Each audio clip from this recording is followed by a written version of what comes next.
ইরানের সর্বোচ্চ নেতা আয়াতুল্লাহ আলী খামেনেকে হত্যার সরাসরি হুমকি দিয়েছে ইসরায়েল। ইসরায়েলের প্রতিরক্ষা মন্ত্রী কাটস এক বিবৃতিতে বলেন, তাদের এই যুদ্ধের অন্যতম লক্ষ্য হলো খামেনেকে অপসারণ করা। এর অর্থ তেহরানের শীর্ষ নেতৃত্ব এখন ইসরায়েলের সরাসরি টার্গেটে।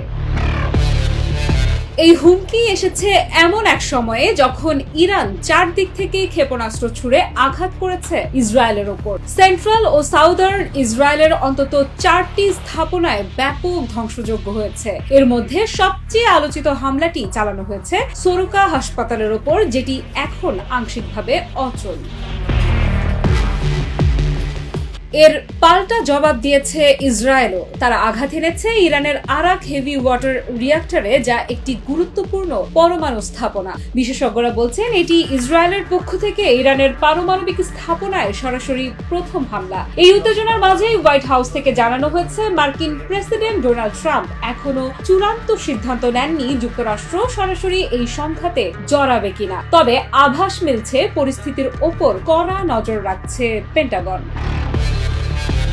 ইতোমধ্যে ইরানের সর্বোচ্চ নেতা আয়াতুল্লাহ আলী খামেনি হুঁশিয়ারি উচ্চারণ করেছেন। তিনি বলেন, আমেরিকার পক্ষ থেকে যদি ইরানের ভূখণ্ডে আঘাত আসে তার জবাব হবে ভয়াবহ। এদিকে এই যুদ্ধে বেসামরিক প্রাণহানি বাড়ছে। কাতার ভিত্তিক গণমাধ্যম আল জাজিরার তথ্য মতে ইসরায়েলের হামলায় ইরানে এখন পর্যন্ত মারা গেছেন 240 জনের বেশি মানুষ, যার মধ্যে রয়েছে 70 জন নারী ও শিশু। অন্যদিকে ইরানের হামলায় ইসরায়েলে প্রাণ হারিয়েছেন অন্তত 24 জন। পরিস্থিতি ক্রমেই অস্থির হয়ে উঠছে। বিশেষ করে খামেনির ওপর আঘাত হানার মতো পদক্ষেপ এই যুদ্ধকে মধ্যপ্রাচ্যের গণ্ডি ছাড়িয়ে একটি বৈশ্বিক সংঘাতে রূপ দিতে পারে।